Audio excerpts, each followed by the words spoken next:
Oke guys, kembali lagi bersama admin di sini.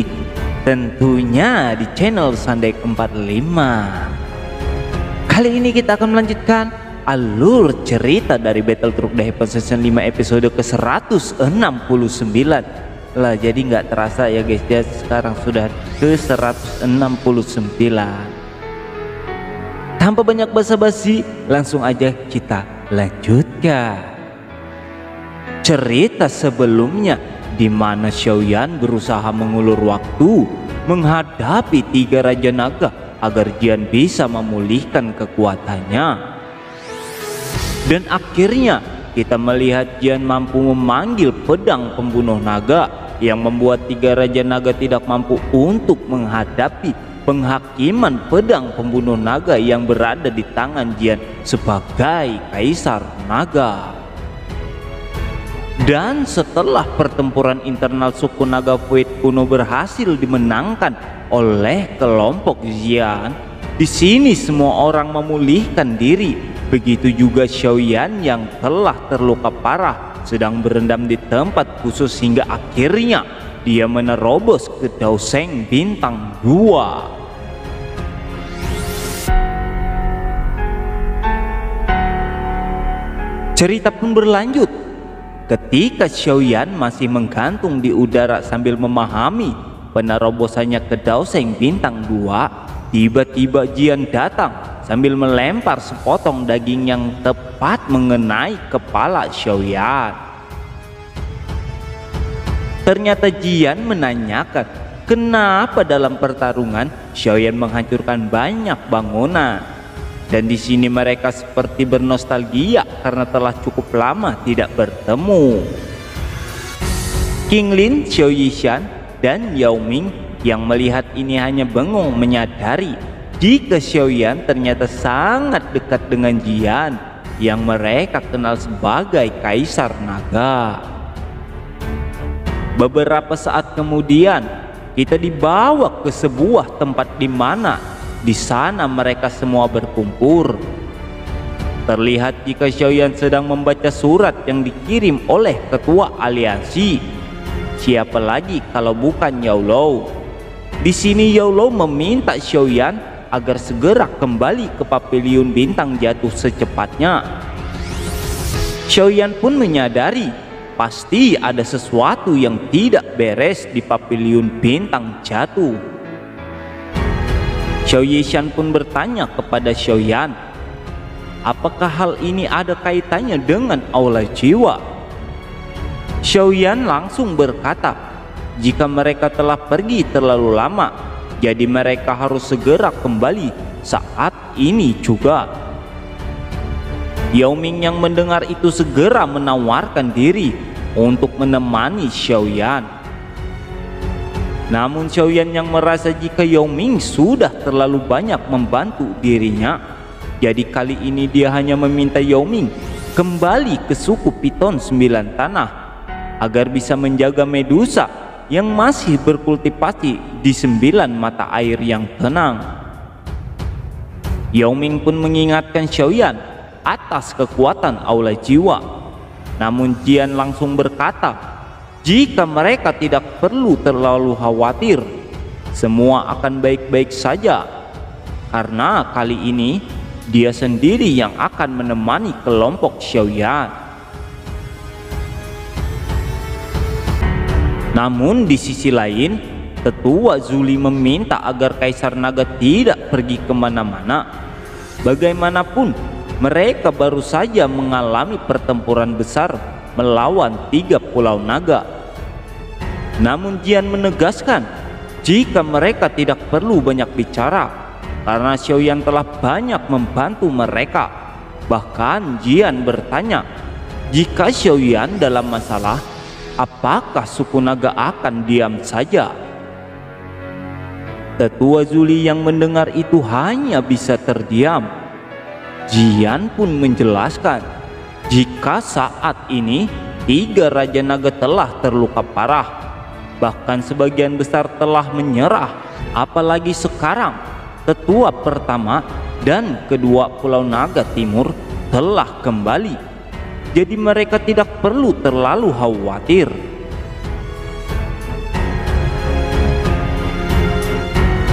Bahkan Jian sempat marah saat menanyakan apakah mereka bisa menjaga Pulau Naga Timur ini tanpa dirinya. Tetua Zuli dan Hiking yang mendengar itu tersentak dan hanya bisa menuruti apa yang telah menjadi keinginan Jian. Dan mereka berjanji akan menjaga Pulau Naga Timur untuk Jian. Setelah itu barulah Jian tersenyum sambil berkata jika dia mempercayakan Pulau Naga Timur kepada mereka. Bahkan Xiaoyan menangkupkan tangannya sambil mengucapkan terima kasih kepada Kaisar Naga. Dan kita diperlihatkan jika kelompok Xiaoyan telah berada di sebuah kapal yang melintasi ruang kosong. Terlihat juga Jian yang sangat senang karena akhirnya dia bisa kembali pergi dari Pulau Naga. Namun Xiaoyan berkata jika dia tahu kalau ini adalah keinginan Jian yang sebenarnya.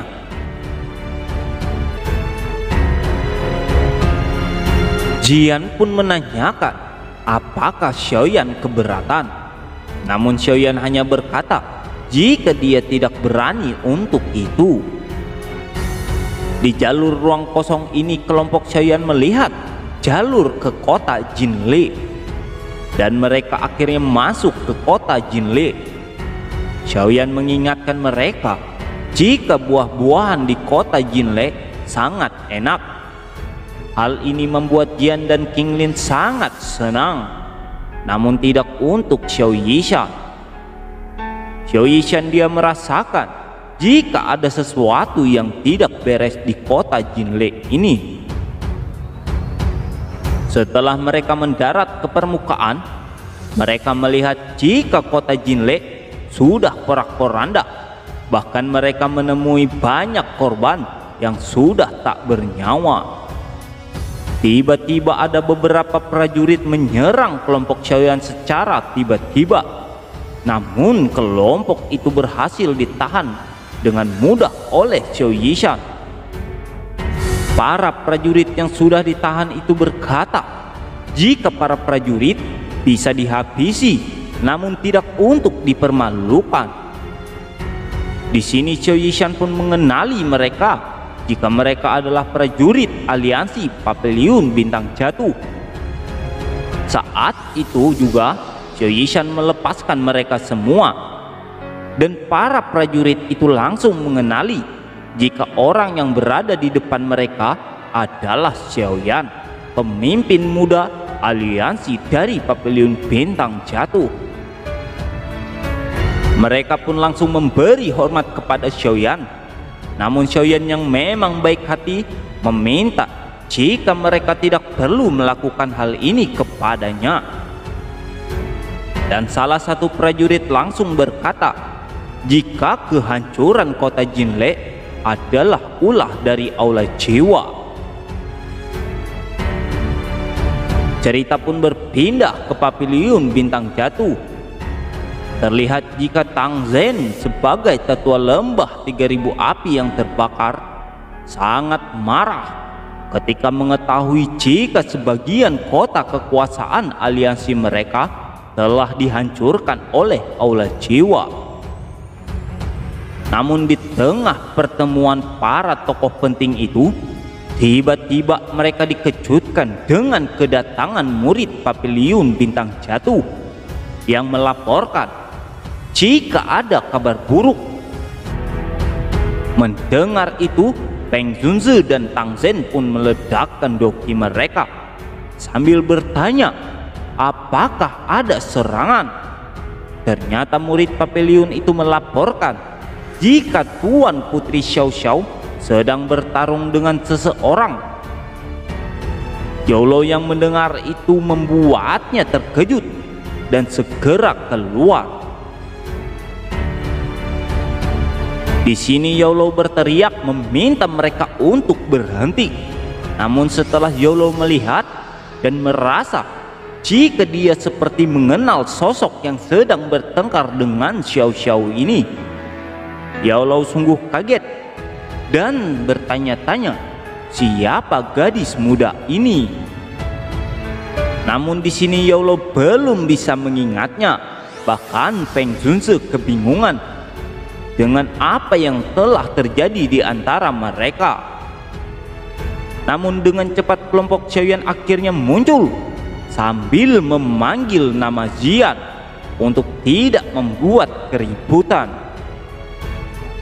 Xiao Xiao yang melihat Xiaoyan datang, dia sangat bahagia. Bahkan dia langsung menghampiri Xiaoyan. Di sini Xiao Xiao berteriak melaporkan perbuatan Jian kepadanya. Bahkan Xiao Xiao berkata, jika ada orang jahat yang sedang membuat masalah di paviliun bintang jatuh, sambil menunjuk ke arah Jian. Di sini Xiaoyan menjelaskan kepada Xiao Xiao jika semua itu hanyalah salah paham. Bahkan Yao Lao kebingungan dengan apa yang telah terjadi.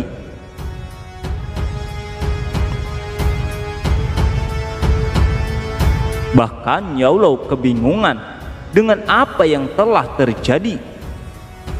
Dia hanya bisa meminta semuanya untuk duduk agar membicarakan apa yang telah terjadi. Jian dengan sifat nakalnya, dia duduk sambil menjelaskan jika dia di sini hanya untuk membantu Xiaoyan. Bahkan Yao Lao terkejut ketika mengetahui jika Jian telah berhasil menjadi kaisar naga di suku naga Fuit kuno dan mencapai Daoseng bintang 4. Xiao Xiao yang masih marah kepada Jian membuat Xiaoyan harus terus menahannya. Jian menanyakan apakah ini putri Xiaoyan. Artinya sekarang Xiaoyan telah memiliki seorang putri, kata Jian. Xiaoyan yang mendengar itu hanya meminta agar ini tidak dibicarakan lagi. Di sini Feng Zunzi pun berkata kepada Xiaoyan jika sekarang waktunya untuk membereskan masalah mereka, karena Xiaoyan pasti sudah melihat dengan apa yang telah oleh jiwa lakukan kepada aliansi mereka. Bahkan para tetua Menara Pil pun mengatakan hal yang sama dengan Tang Zhen. Jika mereka telah diserang hingga menimbulkan banyak korban.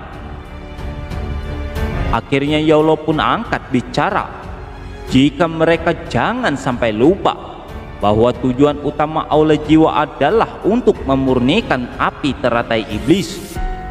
Semua yang dia lakukan semata-mata untuk mengalihkan perhatian mereka saja. Xiaoyan pun sependapat dengan asumsi gurunya, membuat Feng Zunzi menanyakan apakah mereka akan diam saja melihat banyak korban dari aliansi mereka. Hal itu membuat Xiaoyan dan Yao Lao berteriak, tentu saja tidak. Di sini Xiaoyan dan gurunya pun memiliki rencana yang sama, yaitu membalas perbuatan aula jiwa kepada aliansi mereka. Dan akhirnya kita diperlihatkan dengan bangunan megah di tengah hutan yang menjadi salah satu dari cabang aula jiwa dari 24 lainnya. Singkat cerita, terlihat beberapa orang dari aula jiwa sedang membentuk sebuah segel api pengikis. Namun tak terduga, Xiaoyan dan gurunya yang sudah berada di sana langsung menghancurkan segel itu menggunakan tubuh kaca King Kong milik Xiaoyan. Setelah itu selesai, Xiaoyan bersama gurunya yang sedang menggantung di udara menyadari jika di bawah mereka terdapat lubang besar yang langsung mengeluarkan rantai jiwa dan menyerang Xiaoyan bersama gurunya. Bukan hanya itu, Yao Lao bahkan berteriak memanggil siapapun yang berada di balik serangan itu, hingga tiba-tiba tangan laba-laba raksasa keluar dan menyerang Xiaoyan, hingga wujud monster laba-laba itu terlihat seutuhnya. Siapa lagi kalau bukan Guyao? Yao Lao yang melihat Guyao, dia langsung meledakkan dokinya, bahkan mengejek keadaan Guyao yang memprihatinkan. Guyao yang menyadari jika Yao Lao berada di ranah Dao Sheng membuat dia cukup terkejut. Yao Lao pun berkata jika dia sangat beruntung karena muridnya telah memberikan esensi darah dari seorang Demon Saint, hingga dia bisa menerobos ke ranah Dao Sheng. Saat Yao Lao telah berada di depan Guyao, dia masih terkejut, merasa tidak percaya dengan apa yang dia hadapi. Bahkan di sini Xiaoyan melesat tanpa ada yang bisa menghalaunya. Terlihat Xiaoyan akhirnya menerobos ke hadapan Tianjun pertama. Terlihat jelas Tianjun pertama masih duduk dengan tenang, tanpa bergeming sedikit pun. Namun secara mengejutkan, rantai jiwa keluar dari tubuh Tianjun pertama sambil menanyakan, "Apakah kau yang bernama Xiaoyan?" Di sini Xiaoyan dan Tianjun pertama dengan kecepatan tinggi saling adu serangan. Namun secara mengejutkan, Xiaoyan terkena segel dari Tianjun pertama, hingga ekspresinya pun dipaksa berubah. Dan ketika serangan dari Tianjun pertama hampir mendekatinya, Xiaoyan meraung hingga segel Tianjun pertama hancur berkeping-keping. Xiaoyan pun memadatkan api surgawinya untuk membakar Tianjun pertama.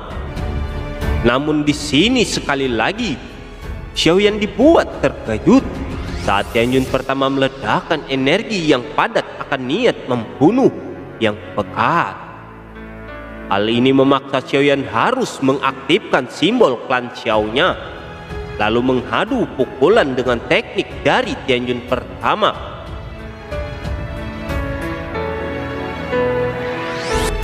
Dari tempat Xiaoyan dan Tianjun pertama yang sedang baku hantam menimbulkan ledakan hingga keluar, membuat Yao Lao dan Guyao bertanya-tanya apa yang sebenarnya terjadi. Guyao pun menjelaskan kepada Yao Lao jika dia bersama Tianjun pertama sudah berniat untuk mengirim mereka pindah alam meski nyawa mereka sendiri taruhannya. Di sisi lain terlihat Xiaoyan bersama Tianjun pertama. Pedang terkuat yang terbentuk dari puluhan ribu tulang berhasil dibuat Xiaoyan rusak karena berhadu pukulan dengan Xiaoyan. Hal ini membuat Tianjun pertama hanya bisa membuka mulutnya, merasa tidak percaya. Bahkan Xiaoyan berkata, "Sepertinya pedang itu bukan sesuatu yang spesial." Jelas hal ini membuat Tianjun pertama terprovokasi. Tianjun pertama pun berkata, jika awalnya Xiaoyan hanyalah seekor semut kecil dan sekarang sudah menjadi Dao Sheng bintang 2. Hal ini adalah kesalahan aula jiwa karena tidak menyingkirkannya dari awal. Tianjun pertama itu pun langsung menebaskan pedangnya yang penuh dengan aura mengerikan. Entah apa yang terjadi selanjutnya, kita saksikan bersama-sama di episode selanjutnya, yaitu episode ke-170. Oke guys, terima kasih telah menonton video ini sampai selesai. Mohon maaf, admin sedang kena pilek ini teman-teman, dan batuk juga, jadi ya kurang enak lah. Bye bye.